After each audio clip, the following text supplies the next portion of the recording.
Álvaro Luque, buenas tardes. Buenas tardes. Gracias por atendernos aquí en tu centro, la ciudad de Córdoba, en el IES Blas Infante, donde tú eres docente de matemáticas, y en el que acabas de contarme, y yo me acabo de enterar de que, bueno, esto es un centro que tiene una importancia histórica porque aquí dio clase durante mucho tiempo Julio Anguita. Sí, hemos pasado delante del departamento que tiene la placa con su nombre. Exacto. Y creo que en fin, una cosa que hay que poner en valor, ¿no? Un gran político, ¿no? Cordobés y, bueno, es decir, español y que también tenía mucha vinculación con el mundo de la educación. Es decir, es recordado con bastante simpatía, incluso por gente, a lo mejor que no es ideológicamente afín. Sí, así es algo transversal a nivel de Córdoba y más allá de Córdoba se le suele valorar sin ligarlo, aunque él por supuesto estuviera ligado a un polo político, pero se piense como se piense, pues gente de muchas opiniones le respetamos y le agradecemos su coherencia y un montón de pautas. Sí. Nos hace falta mucho eso, ¿no te parece, Álvaro? Sí. De empezar a hablar y escucharnos y darnos cuenta de que el que la otra persona piense de manera distinta no la convierte en nuestro enemigo, sino simplemente es que es diferente y por tanto piensa de manera diferente, ¿no? Es decir, creo que hay mucha polarización, que es una de las razones por las que iniciamos todo este proyecto, ¿no? Es decir, por decir, bueno, vamos a ver si encontramos, ¿no? Es decir, un punto de encuentro, ¿no? Entre las diferentes posturas tan radicales a veces, todas ellas, y yo no sé, tú eres una persona muy joven, si te sientes identificado con el debate educativo y con esas trincheras que se están creando entre los ultra innovadores y los que no quieren que se mueva absolutamente nada y que todo siga siendo como antes. No sé dónde te ubicas tú o siquiera si te ubicas en ese paradigma. No, es que no me ubico. O sea, soy consciente del debate, estoy atento a las distintas propuestas que surgen desde una trinchera y otra, como dices, porque también creo que la equidistancia total no es posible y a veces no viene mal que alguien nos provoque y nos zarandee y que desde un polo diga, oye, no te estás dando cuenta de esto. Y en ese sentido, sinceramente, lo agradezco y el debate me aporta cosas. Pero me seguiré resistiendo a posicionarme en casi ninguno de esos debates tuiteros de lover-hater y esta dinámica que no... Fíjate, yo muchas veces repito una cosa cuando me preguntan y tal, que al final yo creo que la educación es buena o mala como todo en esta vida. Es decir, y ya está, es decir, no hay otra. Que todo lo demás me parece un poco artificial, ¿no? Es decir, lo de la enseñanza tradicional, yo creo que no puede haber algún reducto todavía donde alguien siga enseñando como hace 70 años, pero creo que serán realmente, los podemos contar con los dedos de una mano. Es decir, no sé si tú tienes la misma sensación, es decir, que al final todos, cuando ejercemos esta profesión, la hacemos desde los parámetros del mundo en el que estamos. Es decir, que nadie va a clase con, no sé, es decir, no sé, es decir, ¿tú crees que sí? Es decir, que hay gente que todavía está muy anclada en modos del pasado y no quiere aceptar que estamos en otra época y que hay que enseñar a lo mejor, bueno, es decir, con otros planteamientos. A ver, no creo que estemos anclados en el pasado, pero es cierto que parte de nuestro sistema avanza muy lento. Y lo digo desde una asignatura que particularmente avanza lenta porque ya, tal vez tenemos incluso la suerte, comparando con otras áreas, de que por ejemplo, en matemáticas, la cantidad de descubrimientos significativos que influyen al nivel que se imparte en secundaria es escasa, o sea, es una rama que sigue avanzando, pero de cara a lo que tenemos que impartir en esta etapa, bien, y no se nota demasiado si cogemos un libro de texto de hace 20 años, si lo empezamos a notar, si lo cogemos de décadas anteriores, pero en cuanto a la manera de exponerlo, porque el contenido es el que es. En otras áreas, como digo, hay muchísimos materiales que en 10 años hay que tirarlo.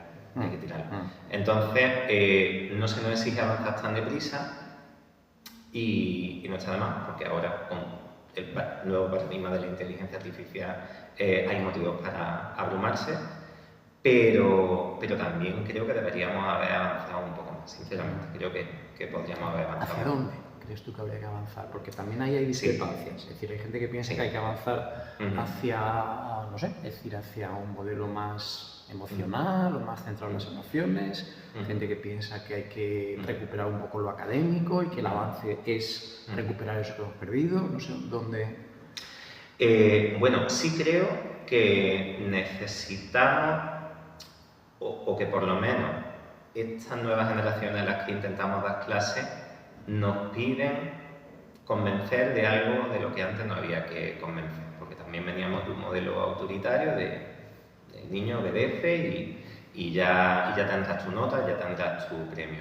Ahora hay, si somos sinceros, hay motivos para dudar de para qué sirve lo que estamos haciendo, entonces no veo mal que acompañemos la asignatura de toda su presencia, que es mucha en la utilidad de nuestra sociedad ahora mismo, para que planteemos muchas aplicaciones, para que le integremos con otras asignaturas. O sea, yo sí veo bien que el modelo sea un poquito menos estanco, porque es verdad que en secundaria yo soy el primero en haber hablado ya 2 o 3 veces de mi materia cuando queremos hablar de la educación en general. Y veo bien que haya una relación un poquito, y por lo menos en clase siempre intento irme una y otra vez, salirme de la asignatura, que a veces algunos dicen que hace este hombre hablándome de idiomas de fuera de Europa, que hace hablándome de arte o de biología, pero para intentar ver que esto tiene sentido.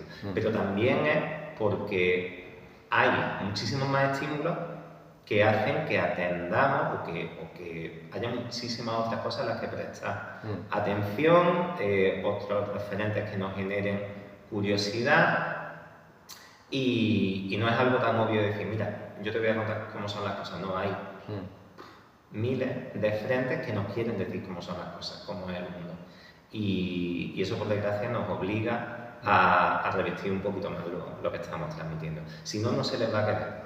Por mucho que impongamos una clase que no se nos vaya de madre a nivel disciplinario y que consigamos llevar al grupo, es uno de los retos, pero se puede conseguir, y por mucho que el chico o la chica quiera ser cumplidor, quiera sacar notas, sea responsable y que desde casa se le apoye, al final estamos viendo cómo cada vez se le olvida antes, pero porque es que yo me he criado, yo tengo 41 años, voy a cumplir 42 dentro de poco, y aunque no haya una diferencia tan abismal, noto que yo nací en un mundo que necesitaba más memoria del mundo en el que están los jóvenes de ahora. Entonces ya no basta con repite y quédatelo, es que no se les va a quedar, no se les va a quedar. Y insisto, esto no me parece ideológico, me parece una realidad. Si intento hacer lo mismo que hicieron conmigo, que alguna vez lo he intentado, no se les queda. Entonces se nos pide otra cosa. ¿Y exactamente qué se nos pide? Vale, buena pregunta, porque eso también puede hacer pensar que todo lo que huya de ese modelo es bueno y tampoco nos podemos tirar de cabeza a algo que parezca distinto solo porque es distinto, pero como digo, algo aplicado, algo en el que den algunos pasos por sí mismos, algo que acompañe la teoría de más razonamiento, más descubrimiento. No tiene sentido que dictemos un procedimiento de 8 pasos, porque es que ahora mismo a la hora de enumerar y elaborar pues tenemos una tecnología que lo hace 1000 veces mejor que nosotros y en la que cuando no miremos los chicos van a lanzar cualquier trabajo que le mandemos a ChatGPT y Gemini para que lo haga por ellos, sino a lo mejor interesa un poco más y sobre todo aquí en clase acompañarles un poco más lentamente pero más significativamente en el proceso de cómo se aborda un problema de verdad, cómo nos metemos en un problema y te doy un contexto en el que apetezca resolverlo, ¿vale? Esta mañana estábamos montando en clase un desguace, la gestión del inventario de un desguace en el que había un problema y ahora tenemos que ver qué sé, qué no sé, qué es una incógnita, qué no lo es y con eso poco a poco relacionándolo con el lenguaje algebraico. Y parece extraño, pero es la única manera de que te vayan siguiendo, porque como diga niño, repite conmigo, copia x más 7, z, da igual que lo copie, da igual que tenga evidencia escrita y burocrática, por dentro no está pasando nada. Claro. ¿Y tú crees que eso también puede ser porque al final, claro, yo estoy totalmente de acuerdo contigo, es decir, es que pero yo siempre he pensado que era una cuestión de sentido común y que era lo que todo el mundo hacía. Es decir, pues claro, es decir, tú no puedes llegar hoy día, ¿no? Es decir, a dictar apuntes durante 1 hora y media y esperar que con eso ya estás cumpliendo, porque es que eso no tiene ningún sentido. Pero vamos, yo creo que tampoco lo tenía antes, honestamente. Es decir, al final todo lo que tú das lo tienes que dar en un contexto, le tienes que buscar alguna aplicación práctica, los tienes que involucrar de alguna manera en ese proceso de aprendizaje, es decir, que no sea unidireccional. Lo que pasa es que no sé hasta qué punto estamos convirtiendo eso que a mí de verdad me parece que es de cajón y de sentido común en algo como que hay que utilizar para romper con todo lo que hemos recibido y hacer la revolución, cuando yo creo que es cuestión, aparte de que también pienso que dependerá en gran medida del docente. Es decir, habrá, pues no sé, es decir, te pongo también yo un ejemplo. Si a mí me gusta el arte, pues igual cuando yo explico ciertas cosas y veo paralelismos con alguna cuestión artística, pues lo puedo mencionar para enriquecer también un poco esa clase y para darles también un poco más de contexto y de, no sé, transversalidad, por decirlo así. Si no me interesa el arte, difícilmente lo voy a poder hacer. Es decir, que al final yo creo que un docente encuentra la manera de que aquello tenga sentido, de que las conexiones que él pueda aportar estén ahí. Es decir, ¿no sería mejor dejar que cada docente planteara su trabajo o es preferible tener una administración que regula, que normativiza, que esgrime el BOE cada 3 años para decirnos cómo tenemos que hacerlo? No sé, es decir, esa presión legislativa no puede tener un efecto adverso. La gente termine cansándose de tanta imposición. Yo percibo cansancio. Percibimos cansancio, vamos, y no lo percibo yo en mí ni en mi entorno más cercano, sino estando tan interconectado a través de las redes sociales, percibo mucho más cansancio que hace tiempo. Es cierto que no las había, no había esas redes sociales para poder hacer un contraste sólido, pero es lo que se nota. Demasiados compañeros diciendo esto no es lo que yo era lo que yo pensaba cuando entré aquí, o esto ha cambiado demasiado, necesito salir de aquí, y aún había gente que ha ejercido su trabajo con tanta vocación. Entonces, es más complejo explicar de qué viene ese cansancio, pero no tengo duda de que lo hay. Y sin duda, tampoco es que haya percibido yo que nadie haya entrado en mi clase para decir lo tienes que hacer así. O sea, que nos llega un frente que nos dice la docencia tiene que ser esto y nos llega otro frente que nos dice la docencia tiene que ser lo otro, vale, ahí están, pero yo también me lo tomo como propuesta. Yo, al final, todas esas discusiones, desde la gente que simplemente comparte recursos y facilita y dice, mira, esto en mi clase ha funcionado, aquí lo dejo para quien lo quiera probar, que es el tono en el que a mí me gusta comunicarme y el tono en el que me gusta que se comuniquen conmigo. Hay gente que es más categórica, pero bueno, eso no significa...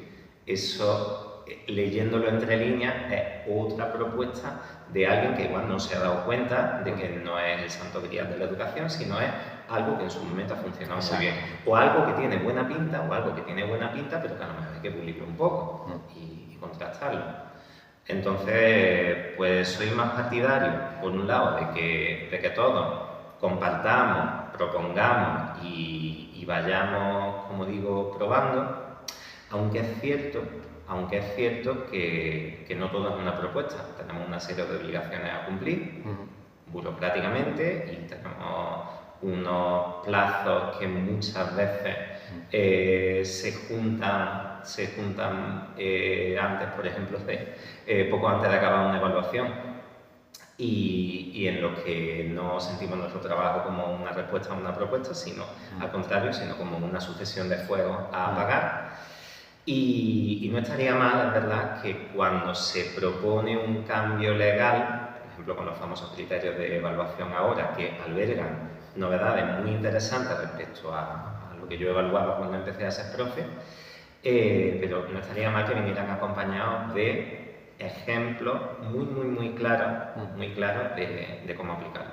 Y no es que no me quiera yo quebrar la cabeza en cómo implementarlo, yo sé que es mi trabajo, sino también como una muestra de que yo os pido legalmente evaluar así cuando se me cuando he comprobado que hay manera de evaluar así, cuando lo he contrastado, cuando he visto que se puede implementar. No vaya a ser que alguno de esos criterios, alguno, no tenga sentido. ¿Vale? Que otros lo tienen, otros lo tienen y mucho. ¿Quién decide eso? ¿Quién decide esos criterios? Bueno, hay distintos proyectos que, como digo, pues vienen acompañados generalmente de un buen trabajo, pues a veces desde el Ministerio de Educación y Cultura, a veces desde organismos regionales, intermedios, vamos, en concreto la legislación de cómo evaluar viene desde arriba de esto. Y ya digo que tiene novedades estupendas, tiene algunas novedades que, como dices tú, encajan muy bien con el sentido común, encajan muy bien con aspectos que muchos profesores habíamos visto positivos a la hora de pararme y decir, espera, entre tanto contenido y contenido, y es cierto, a mí sí me gusta que se le haya quitado tanto protagonismo al contenido, la verdad me parece un acierto. Entre tanto contenido y contenido tenemos que pararnos a ver si mi alumnado es capaz de elegir una estrategia hábil a la hora de tomar medidas en una figura geométrica y no simplemente quedarse con la fórmula y punto. Me parece necesario pararme en mitad de un sistema de ecuaciones y darle yo 5 o 6 sistemas de ecuaciones más resueltos, a ver si son ellos los que encuentran los errores y así se acostumbran a aprender de una manera más autónoma. Cosa que efectivamente, si uno lleva un tiempo dando clases, pues ya había visto positivo y te das cuenta y dices, oye, pues yo aprendo detalles como profesor que no tenía tan claros como alumno, voy a intentar que se dé la vuelta. Y varias de esas novedades se vienen contempladas en estos criterios de evaluación. Entonces, genial. Pero luego hay algunos detalles en los que sí me gustaría que se nos escuchara y dijera, oye, este criterio de dónde ha salido, no vemos cómo implementarlo. Oye, hemos tenido un congreso, 80 profesores de matemáticas, y este criterio no lo vemos. A lo mejor es que no somos los 80 cabezones, sino que se le puede dar una vuelta. O esto está genial, pero nos llega una legislación que nos dice que todos estos aspectos se tienen que valorar al mismo porcentaje y después de llevar años en esto vemos este motivo objetivo. Nos gustaría poder mandar un feedback hacia arriba para que se siguiera puliendo el proceso hacia algo en lo que creamos, porque al final sabemos que tenemos una obligación que tenemos que cumplir, pero el convencimiento es clave en la educación. Queremos, como ya digo, ahora ha cambiado un poco la relación con el alumnado en el sentido en que si no está convencido de que tiene cierta utilidad lo que le estamos enseñando, no va a funcionar. Pero yo creo que eso también pasa con el profesorado. Si no sentimos un poco más de convencimiento respecto a que estamos haciendo las cosas como hay que hacerlas, y sabemos, no somos inmaduros, sabemos que nunca va a ser todo perfecto, idílico y siempre va a haber que pasar por algún aro, pero sin un poquito más de convencimiento al final se nos va a notar, el alumnado lo va a notar y nuestra labor, que es lo que queremos hacer, el servicio que queremos prestar, va a ir peor. Álvaro, te voy a hacer una pregunta un poco difícil a lo mejor. ¿Por qué será que yo te escucho hablar? Y bueno, yo ya no tengo edad para volver atrás, es decir, yo no tengo que escoger profesión porque ya la escogí hace mucho. Pero yo te escucho hablar y tú dices que la gente que está ahí se quiere ir, pero yo es que te escucho y no querría entrar por nada del mundo. Es decir, te das cuenta y me escucho a mí mismo y tampoco. Es decir, hablamos de criterios, hablamos de evaluación, hablamos de legislación, hablamos de... Pero realmente, por esas razones por las que uno quiere acceder a la docencia, es decir, ¿realmente eso es lo que te motiva a escoger esta profesión? El pensar que hay un BOE que te va a decir que el criterio tal, que el criterio cual. Claro que no entramos por el BOE, entramos porque es un servicio a la sociedad en el que creemos y porque es una labor que en el día a día nos gusta. Yo ya te digo, yo venía de otro sector, yo de carrera soy ingeniero informático y probé distintos trabajos, la mayoría relacionados con la ingeniería, y yo sí quise entrar aquí y me alegro muchísimo de haber entrado. Y además, ya te digo, y contento de estar en un centro donde se hacen muchísimas cosas y con un proyecto educativo en el que, vamos, por ejemplo, mis hijas están todavía en primaria, pero van a venir aquí. O sea que y no habría tomado esa decisión si no creyera en este proyecto. Simplemente que también, pues, cuando estás inmerso en una labor que te importa, quieres que vaya lo mejor posible. Y estamos hablando de aspectos que pueden ir mejor porque ha salido ese tema, pero luego te podría decir muchísimas cosas que hacen, creo, de este trabajo un tesoro. Para mí, es cierto, digo, si alguien me dice, ¿me meto o no me meto en esto? Te tiene que gustar, tiene que funcionar. O sientes ese clic cuando estás relacionándote tanto académicamente como en un trato así cordial con los jóvenes y hay esa chispa o es verdad que a lo mejor no es para ti, pero para mí sí es, yo estaría haciendo esto toda la vida. Es que yo a veces, jefe, pienso que hay quizás una sobrelegislación, es decir, hay como una especie de intento de sobrelegislar a toda costa, es decir, querer controlarlo todo, querer legislarlo todo, es decir, que no se nos escape nada, que el criterio 1A/3 que esté perfecto, y al final no sé si no funcionaría todo mejor dejando un poco a los docentes, bueno, es decir, que planteen cada uno sus clases desde donde crean que mejor las pueden impartir y desde donde crean que más útiles pueden ser. Y al final el que sabe realmente dónde puede ser más útil es el docente. Es decir, a mí me dicen que tengo que hacer el pino y a lo mejor a mí eso no me sale. Es decir, yo con eso no puedo conseguir llegar a mis alumnos. Igual lo consigo desde otro sitio. Pero claro, si llegamos a un punto en el que queremos legislarlo absolutamente todo, puede ocurrir que la creatividad del docente y que su capacidad para encontrar estrategias también se venga un poco abajo, ¿no? Dices, si es que todo está en el BOE, simplemente, y todo, cuando viene el inspector me pregunta si he hecho esto, lo otro, lo de enfrente. No sé, tengo la sensación de que hay quizás un exceso de desconfianza por parte de las administraciones a que si ellos no lo legislan todo, no vayamos a hacer bien nuestro trabajo. No sé si tú tienes esa misma... La burocracia es excesiva, ya lo he dicho, esa es la cara oscura, cuando has dicho ahí. Está claro, si hablamos de burocracia, poca gente va a encontrar entusiasmo. Pero yo no tengo una sensación de excesivo control. Por ejemplo, hablamos de inspección y tal, y yo en 14 años que llevo como profesor, el inspector entraba en mi clase una vez, y era cuando estaba de funcionario en práctica que tenía que hacerlo. O sea que yo no me siento demasiado controlado. He estado en varios tipos de centros y por ejemplo, oposité y elegí este camino para sentirme un poco más libre y a lo mejor es porque comparo con otro tipo de centros y también con otro tipo de trabajo como ingeniero, donde la presión era mucho más alta, pero yo ahora me siento bastante más libre. Distinto es que, bueno, me gustaría pulir alguna cosa, pero lo soy. Claro. Yo te iba a preguntar, aprovecho que lo has mencionado y voy a hacer un pequeño paréntesis, quería haberlo comentado al principio, pero bueno, ya hemos empezado la conversación. 14 años en este centro en el que estás ahora, en el Blas Infante. Este es el quinto. El quinto. Solo, ¿Y antes? La verdad es que, vamos, tengo suerte porque cuando hablo con compañeros en general hay más rotación y este es mi cuarto centro.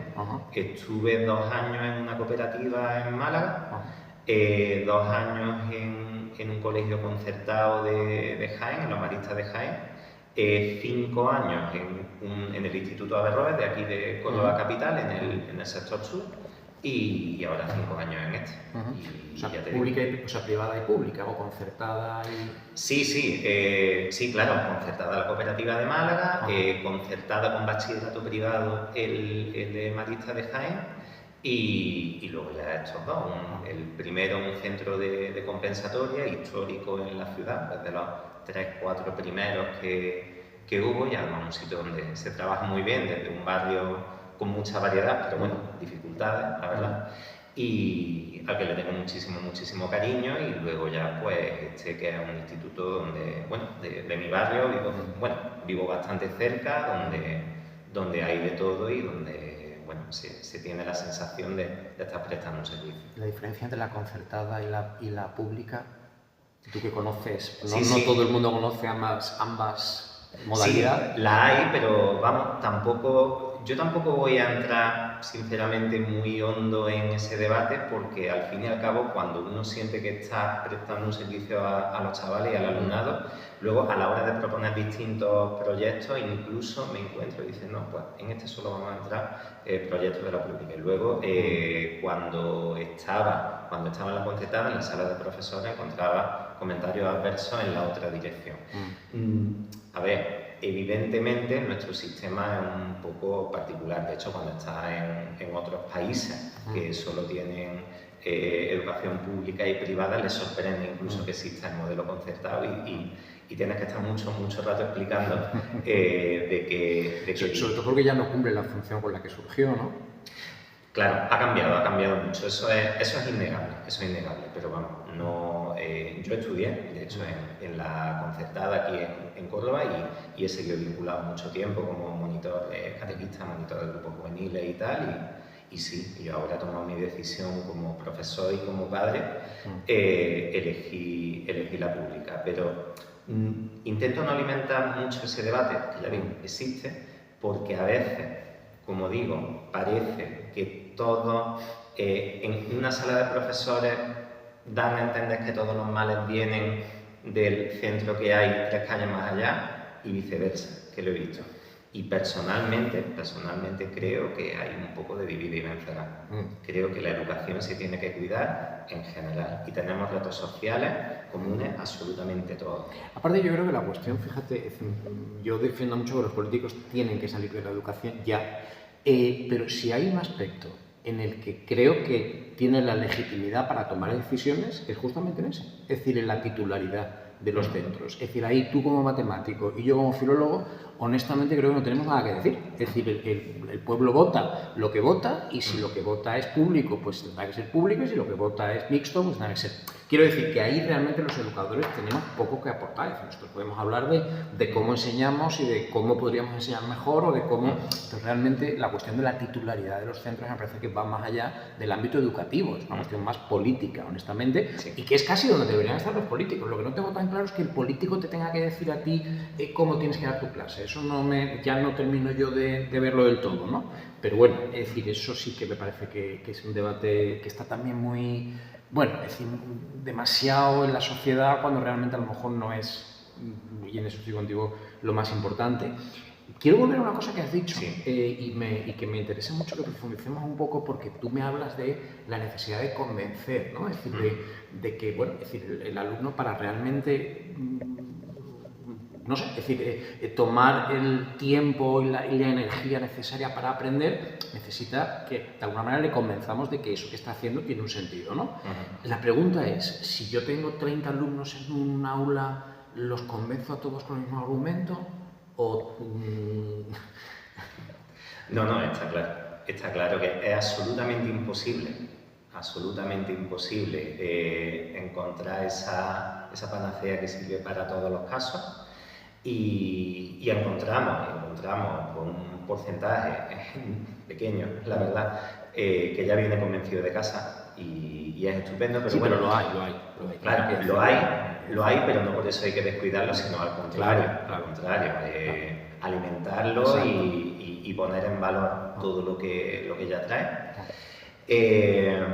Pero, y luego, pues necesitamos soluciones a veces muy complejas para muchos casos.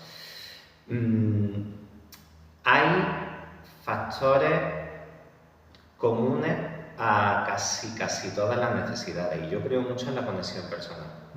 Y es verdad que cuanto mayor la ratio es un poquito más difícil conseguirla, pero también me he dado cuenta que, por ejemplo, viniendo de algunos de estos centros de un nivel socioeconómico bastante alto, como venía cuando estaba en la concertada, y pasé rápidamente a un barrio más humilde con mucha variedad, pero algunas familias y un porcentaje importante de alumnado en riesgo de exclusión social, que en el fondo todos querían lo mismo, que querían ver que estabas ahí para preocuparte por él, por ella, que no ibas a hacer tu trabajo y punto, sino que te importaba.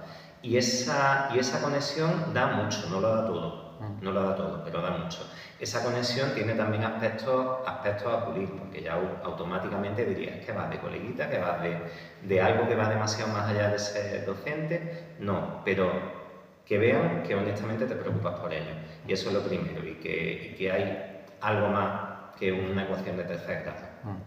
Eso para mí es fundamental. Luego, en el resto proponemos. Proponemos y yo asumo que un área como la mía, que es matemática, y otras áreas que a veces me ha tocado dar, no van a conseguir enganchar a todo el mundo. Totalmente imposible. Pero digo, mira, pues tampoco voy a ser vanidoso como para pensar que tengo que ser yo el que enganche a todas estas personas al sistema educativo. Yo propongo lo que tengo, como bien has dicho, yo tengo mis lazos, mis conexiones, y no voy a ir más allá de lo que soy, no me voy a poner una careta con la que simplemente intente acumular miles y millones de followers ahora que vivimos en este mundo. Yo doy lo que tengo y veo por el feedback que en varios casos ha servido. Y luego veo también en otros casos que dicen, mira, pues no me ha enganchado, pero sé que lo has intentado, sé que te has preocupado con nosotros, y a mí me vale. Álvaro, ¿y no te parece que también es importante que los chicos entiendan que a veces hay cosas que tú no les vas a ver la utilidad inmediata? Es decir, que esto que yo estoy aprendiendo hoy, que no sé para qué lo estoy aprendiendo, dentro de 10 años me doy cuenta de que, oye, pues aquello que yo pensaba que no me servía para nada, me sirvió, ¿no? O sea, quiero decir que el cortoplacismo de que yo le vea la utilidad ahora en este minuto, pues no sé, es decir, igual también, no sé. Es decir, a lo mejor la respuesta está un poco en esa confianza que tú me comentas, ¿no? Es decir, si el alumno confía en ti, confía en que tú realmente te estás entregando, pues igual no necesita verle esa utilidad inmediata o estar totalmente convencido, confía en ti, es decir, como docente, y bueno, pues si estamos haciendo esto será porque necesitamos hacerlo, ¿no? Supongo que eso también funciona, ¿no? Esa confianza, o no demasiado. A ver, ayuda, y para mí es uno de los pilares de mi concepción de la docencia. Pero decir que funciona me parece, a mí se me queda grande, porque soy consciente, es que tenemos un reto generacional, y hace poquito hemos tenido una generación, varios compañeros al respecto, sobre que cada vez es más difícil pedirle a este alumnado esa paciencia. Porque vivimos en un mundo de inmediatez, en un mundo rápido que ya una generación anterior en la que se ha criado, como decimos, a golpe de clic y de estar leyendo, de hacer una pregunta en Google y de hacer un clic y que te salga un artículo en Wikipedia y otro clic y otro clic y otro clic, y ya el conocimiento se ramifica, no se asienta, pero desde luego lo que no se concibe es pararse 15, 20 minutos delante de un texto que no entiendes, a ver si soy capaz de entenderlo. Eso es que no existe en esta generación. O lo entienden o lo descartan. Pues debería mayoritariamente. Debería existir. Y claro que debería existir. Y ahí ya digo que somos muy conscientes de ese reto y que hacemos lo que podemos, pero yo no te voy a decir que lo consigo. Te voy a decir que lo puedo conseguir en algún caso, porque creo que es de las mayores dificultades que se nos plantea, y que soy consciente también de que, aun sin haber llegado a encontrar maneras de enganchar en masa al alumnado para que sea capaz de tener esa paciencia ante textos largos y difíciles y ante problemas complejos cuya solución no se te va a ocurrir en 2 minutos, ha aparecido la inteligencia artificial y ya no es solo conseguir conocimiento a golpe de clic, es estructurarlo, ordenarlo, generar ideas y dar cada vez más motivos para no pararse. Entonces ahí tenemos un reto urgente, vamos. ¿Dónde nos encontramos? Es decir, porque si ellos vienen con todo esto, que no es suyo, es decir, que es el mundo en el que han nacido, o sea, que la culpa es suya, no es suya, ellos no han creado la inteligencia artificial, no han creado nada, ¿no? No han creado los móviles, no han creado nada. Pero claro, es decir, lo que a mí me preocupa siempre, es una preocupación constante, es lo entiendo. Es decir, no podemos tampoco pretender que ellos vuelvan a los años 60, no tendría sentido. Pero ¿eso significa que nosotros nos tenemos que ir necesariamente a donde ellos están y encontrarles ahí? O quizás esto sería más una negociación, es decir, en el sentido de tú vienes un poco a este mundo que yo te propongo y yo, bueno, voy a intentar acercarme un poco al tuyo para que no tengas tú que venir todo ese camino tú solo, no sé. Sí. Negociación sin duda, pero también por esa impaciencia ellos nos tienen que ver bastante cerca. O sea, ¿qué es lo que tenemos que hacer? Y no hace mucho que entre varios compañeros hemos propuesto un proyecto que incluye trabajar activamente en un uso crítico, maduro, ético de la inteligencia artificial. Porque no podemos ponerle puertas al campo, no podemos esperar que no la utilicen. El primer instinto es, venga, ponme el apaño para que no se copien, para mandarlo de siempre sin que se copien. No, pues ya no vamos a poder mandarlo de siempre. Algún giro tenemos que dar y tenemos que trabajar más con ellos en clase para que estemos seguros de que tienen la habilidad y la madurez que esperamos, porque lo que mandemos para casa no sirve como servía antes. Pero sí tenemos que trabajarla con ellos. O sea, tenemos que ponerle a utilizar un ChatGPT, un Gemini, un Copilot, esperando encontrar conclusiones que no son tan evidentes, no generando 20 páginas de texto y siendo capaces de ser exigentes, críticos y maduros con el resultado que esta le damos. O sea, dialogar un poco con la inteligencia artificial. Hablar con ella, entender un poco lo que sirve, lo que no sirve, lo que tengo que afinar y cómo todos los que hemos utilizado ya una IA para cualquier tipo de trabajo, sabemos que nunca conseguimos a la primera un producto de calidad, pero que si afinamos en las preguntas y si sabemos un poco del tema, sí podemos conseguir algo bastante decente después de 4, 5, 6 interacciones. Entonces, ese uso maduro se lo tenemos que enseñar nosotros. Tú lo llamas uso maduro, yo le voy a poner otro nombre. Es decir, o sea, lo que tú me estás diciendo es que tenemos que enseñarles a ellos cómo ayudar a que la inteligencia artificial mejore para que dentro de 3 años ya lo pueda hacer todo perfectamente y no necesite del ser humano. Pero es que eso va a pasar, lo veremos, ¿no? De eso no tengo ni... Bueno, que no necesite del ser humano, pero que la IA va a mejorar muchísimo en 3 años.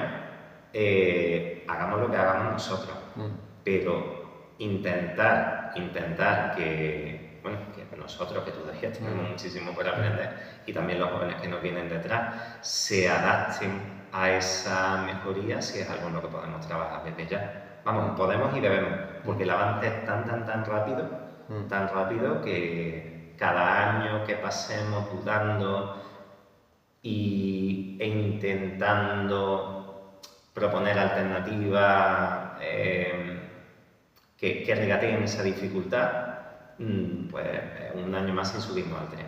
Y es que ese tren está en marcha. ¿Y todos los trenes que están en marcha tenemos que cogerlos? No todos, pero es que este nos arrolla. Últimamente, la metáfora de los trenes sí. No sé si es la mejor, pero bueno. Pero es que está cambiando tanto el mercado laboral y está entrando en tantísimos sectores de la sociedad que no creo que debamos ignorarlo. Eso, yo por lo menos estoy bastante convencido de eso. Alguien podría pensar que al final un poco lo que estamos es haciendo el juego a un mercado, porque al final la inteligencia artificial, no se nos olvide, no es algo que se haya inventado para el beneficio de la humanidad, con fines caritativos, sino al final es un negocio, es decir, es un gran negocio, un enorme negocio, donde, bueno, es decir, para empezar, muchas empresas van a ser capaces de conseguir mucho más beneficio con muchos menos trabajadores. Al final, pero bueno, es una opinión mía, ¿no? Pero te la quiero plantear por si tú me puedes ayudar, a lo mejor porque puedo estar equivocado y a lo mejor yo estoy en una posición muy radical, igual no tendría que tenerla. Pero desde mi punto de vista, es decir, al final esto es algo que se nos está imponiendo, pero yo no recuerdo que haya habido ningún referéndum para ver si queremos o no queremos inteligencia artificial. A mí nadie me ha preguntado. Es decir, y a mí si me preguntaran diría que no la quiero, porque no tiene ventajas, por supuesto que tiene ventajas, pero yo honestamente, es decir, veo que el número de inconvenientes es infinitamente mayor que las ventajas, es decir, por lo menos tal y como está planteado hoy día, ¿no? Es decir, sin ninguna regulación y sin ninguna capacidad regulatoria. Es decir, porque para cuando nos hemos sentado con el boli a hacer la ley, es decir, ya lo que estamos haciendo no sirve para nada porque el avance que se ha producido es brutal. Quiero decir, no hay ningún control. No sé, es decir, me sorprende que esto no genere más rechazo, no sé, es decir, y más contestación por parte de una sociedad que se va a ver en algunas personas, muchas personas, en una situación muy complicada. Sí. No hay bastantes situaciones individuales que va a complicar. Si yo no digo que... No hay una reflexión crítica, claro. Quiero decir, lo que te quiero, no veo una reflexión crítica sobre la IA. Es decir, vamos a aprender cómo funciona. Bueno, espérate, es decir, es que yo primero a lo mejor quiero reflexionar sobre si quiero saber cómo funciona. No sé. Yo sí creo que necesitamos reflexionar muchísimo. De hecho, ante tanta inteligencia generativa y tantísimos procedimientos que se hacen ya en un chasquido, yo sí defiendo, por ejemplo, profundizar, defiendo la filosofía, ya que estamos hablando de aspectos que las distintas reformas del sistema educativo están dejando un poquito más de lado. Voy a reivindicar la filosofía, que es un área que adoro, ¿vale? Que es una carrera que empecé también la tengo todavía media, pero que quiero que... ¿Empezaste la carrera de filosofía? Sí, por la UNED, y se quedó un poquito... Aquí en el centro tenéis recreos filosóficos, que lo he visto abajo. Sí, lo lleva un compañero mío y además lo lleva de una forma excelente. Por ejemplo, creo que nunca vamos a dejar de necesitar preguntarnos hacia dónde nos estamos encaminando. Sin duda, ojalá existiera ese referéndum que dice y ojalá existiera un comité ético que regular, es que la palabra regular, que profundizara en las implicaciones de todo lo que está pasando y que no lo viera como algo meramente numérico, lo digo como profesor de matemáticas, y pusiera el foco en la sociedad, no en la productividad. ¿Vale? Pero esa decisión no es nuestra. Y ahora mismo sabemos quién manda en el mundo y sabemos que si la productividad se dispara, casi todo está en venta. Entonces, aunque a otro nivel, haga lo poquísimo que podemos hacer para reivindicar que no perdamos el norte, ¿vale? Que no perdamos la humanidad. Yo sé que el mundo en el que van a trabajar mis estudiantes va a ser bastante distinto, ¿vale? El mundo, cuando salgan ya al mundo laboral, va a ser bastante diferente. Entonces, creo que necesitan conocerlo. Es que no es decisión mía que quiera que lo conozcan o no, es que sé que urgentemente lo van a necesitar para no quedarse atrás. Entonces, creo que no le haría un favor si les pidiera que lo ignoraran. Claro. Te quiero preguntar otra cosita. Muchas veces cuando hablamos de la educación y de cómo mejorarla, cómo hacer las cosas mejor, yo observo que a veces nos centramos casi en exclusiva en qué tenemos que hacer los docentes para mejorar. Es decir, el proceso, para mejorar los resultados, para mejorar... Digo yo una cosa, es decir, es cosa solo de los docentes, es decir, por otra parte, luego, es decir, escuchamos todos los días que si la comunidad educativa, que si las familias, es decir, que si la educación somos todos, pero cuando hay que hablar de qué funciona mal, parece que la culpa de todo lo que funciona mal es nuestra, que todas las soluciones están en nuestra mano, cuando no sé si es del todo así. ¿Cómo lo ves tú? No, por supuesto que no es así en exclusiva. Y es cierto que muchísimas de estas conversaciones suenan a culpa y cuanto más se alarga, más parece que una de las piezas del tablero le está echando la culpa a la otra. Y aquí es evidente que hay muchos factores y hay un factor social que, como decimos, ha cambiado muchísimo. Hay un factor familiar que siempre es importantísimo y aunque no lo da todo, pero es cierto que muchísimos de los casos complicados que he tenido de cerca como docente lo entiendes por una realidad familiar en la que era complicado, en la que era bastante complicado que ese chico o chica tuviera una motivación y una constancia y simplemente un espacio para estudiar. O sea, la familia es importantísima, el funcionamiento de todo el sistema y que haya buena comunicación y buena coordinación también ayuda para que no nos sintamos solos, que nos sintamos respaldados en mucho. Y luego, pues, estos factores externos que a veces pues, te llega a una realidad tecnológica como la que estamos hablando y también influye.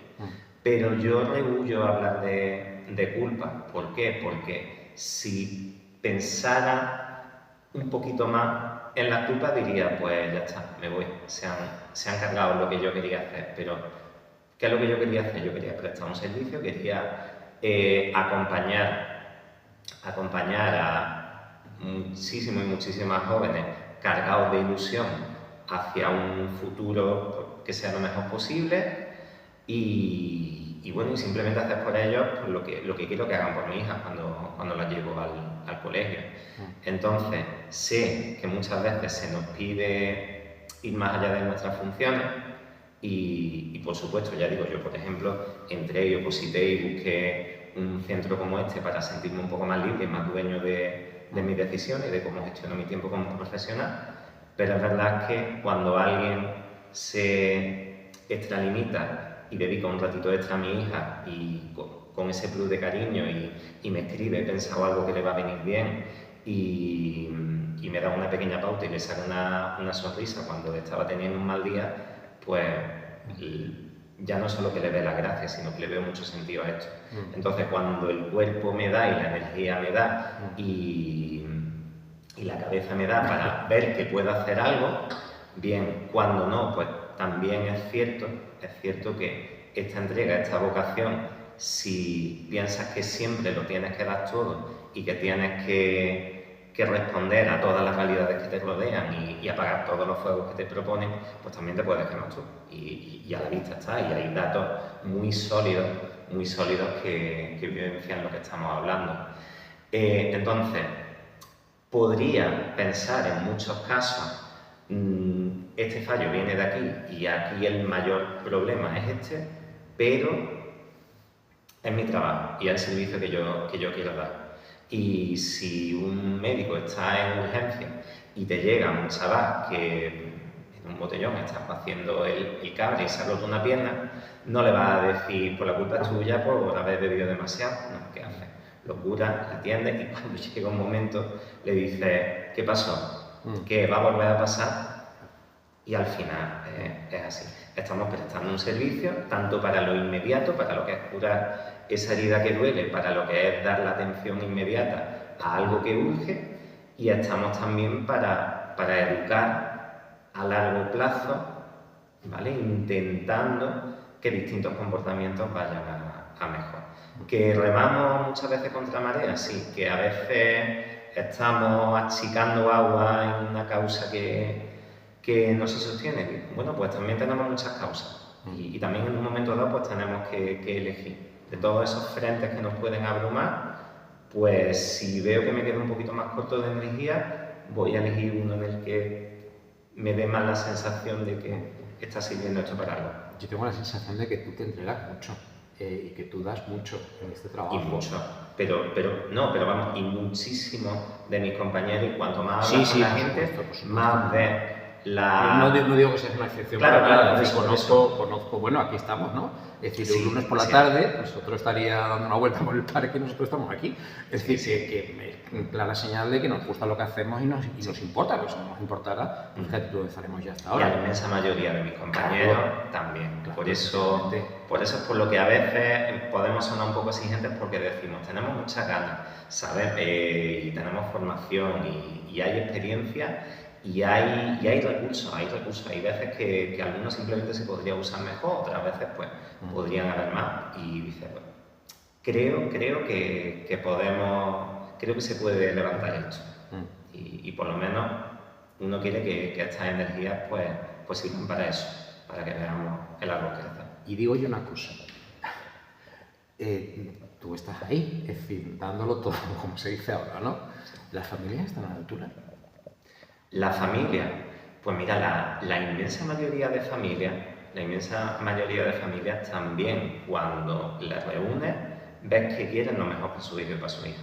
Y ya digo, yo como padre también he visto cosas que no veía cuando no lo era. Y me daba la sensación, parecía todo clarísimo, clarísimo. Dice, ¿cómo no pueden? Dice, ¿cómo no van a conseguir estos padres que el chiquillo se ponga a estudiar 3 horas todos los días? ¿Cómo no van a conseguir que deje el móvil cuando se va a dormir y tal? Y ya me voy dando cuenta de que es complejo, de que a veces preocupándote mucho, preocupándote más de la cuenta puedes perjudicar, preocupándote menos de la cuenta, por supuesto que perjudica. A veces hay una distancia sana que no siempre es fácil de ajustar y que luego, sobre todo, que nuestros hijos no son máquinas. Y la infancia y la adolescencia es muy complicada y a veces su personalidad cambia en meses y necesitamos un poquito de tiempo para ajustarnos. Entonces, estar a la altura también es una expresión un poco compleja. La inmensa mayoría dan todo lo que pueden y más. Simplemente que no es fácil. Y muchas, yo de verdad, aunque hay familias que han podido no valorar demasiado nuestra labor, la mayoría lo hace. Lo que pasa es que es cierto que cuando tienes 10 entrevistas con familias y en un caso no te has sentido valorado, respetado, te has sentido cuestionado de una manera negativa, se te queda eso y al fin de semana te lleva eso y te sigue acordando una semana después. Pero también si lo enfrías, dices, oye, esto es, en general, la gente me exige un poco lo mismo que yo exigiría como padre y pido y agradezco, pero la mayoría pues simplemente está ahí para que sus hijos crezcan felices. Oye, ¿y esta implicación en el trabajo, las familias lo entienden? ¿Tu mujer está contenta? Sí, no, mi mujer también es docente. También, evidentemente, también hay veces que dice, ay, no te metas en más cosas y tal, pero bueno, ella también es docente, entonces es más fácil que me entienda. También es más fácil que me entienda, es maestra de educación especial. Ajá, complicado. Y tú como padre, con tus hijas, porque creo que tienes hijas. Sí, ¿no? 2 hijas.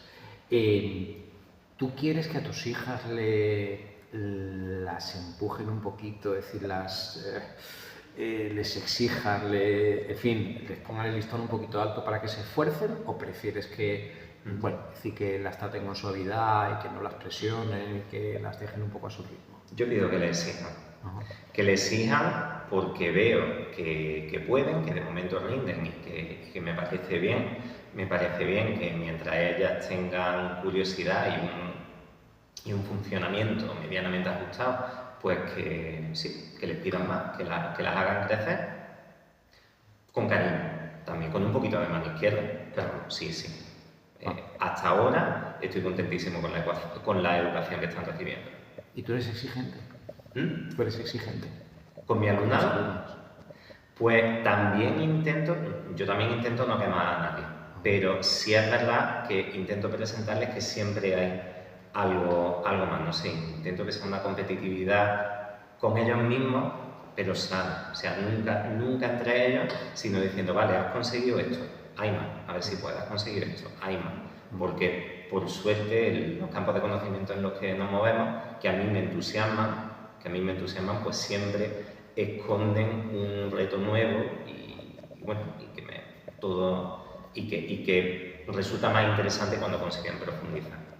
Entonces, sí tengo claro lo que espero de ellos y ellas para que aprueben, pero lo que intento es no transmitirlo a través del miedo ni del juicio negativo, sino a veces dando varias oportunidades. Tal vez incluso debería dar menos, porque también cuando le dices de hecho va a tener una segunda oportunidad, la primera se la toman de paseo y dice, ya no hacemos esto más, ya en el siguiente voy a tener que ser más exigente, pero para que se lo tomen en serio.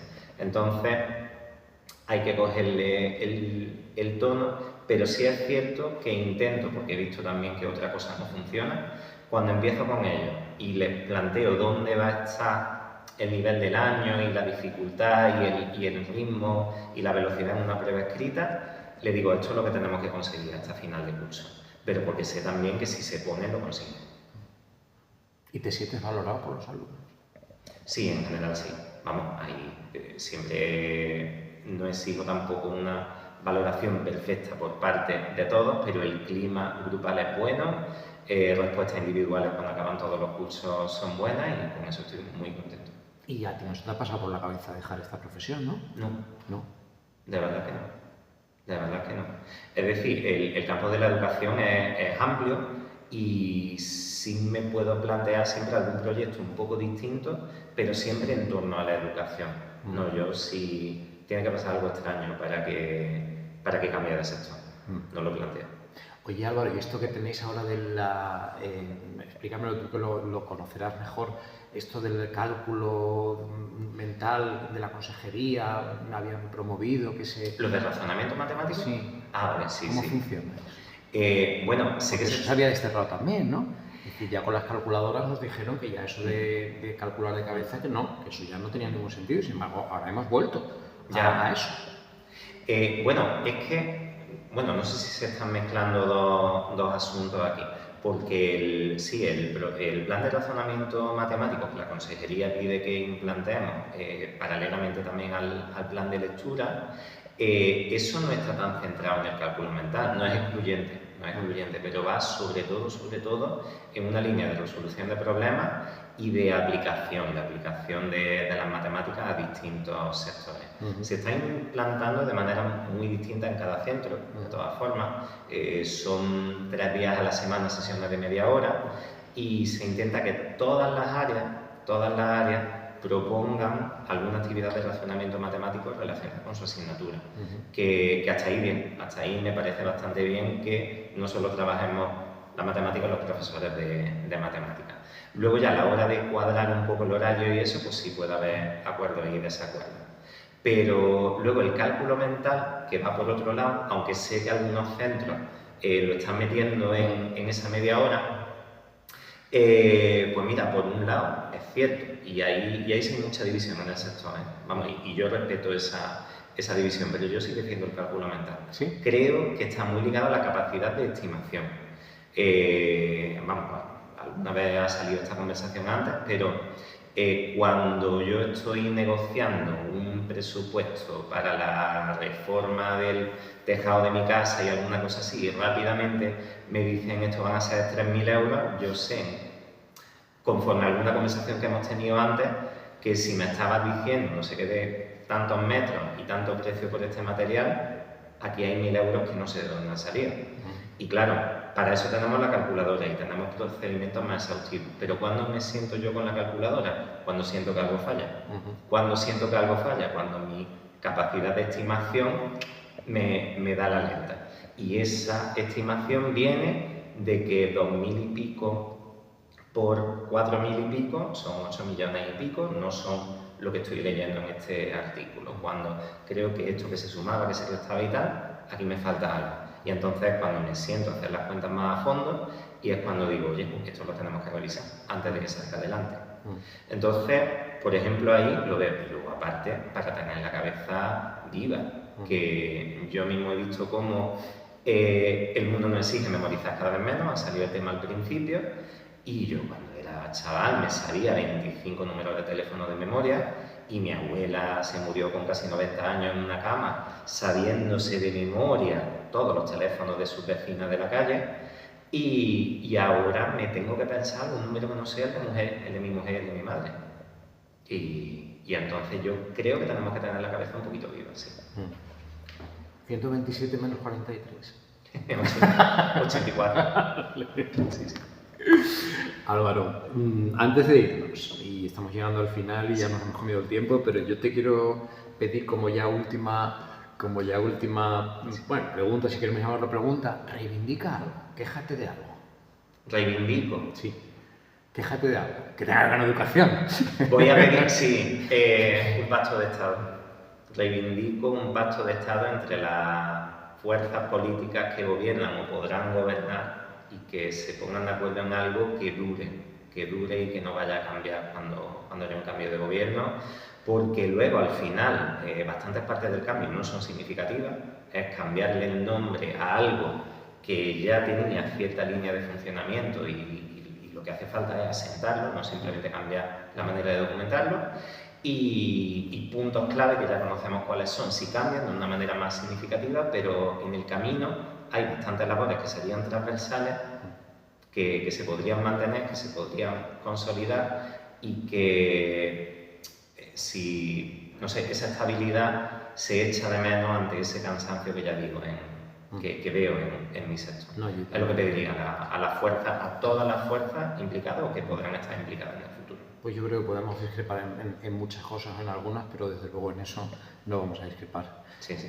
Álvaro Luque, muchísimas gracias. Ha sido un placer conocerte y espero que también las personas que nos ven hayan disfrutado de esta conversación y de tus puntos de vista, que yo creo que son interesantes y son muy a tener en cuenta.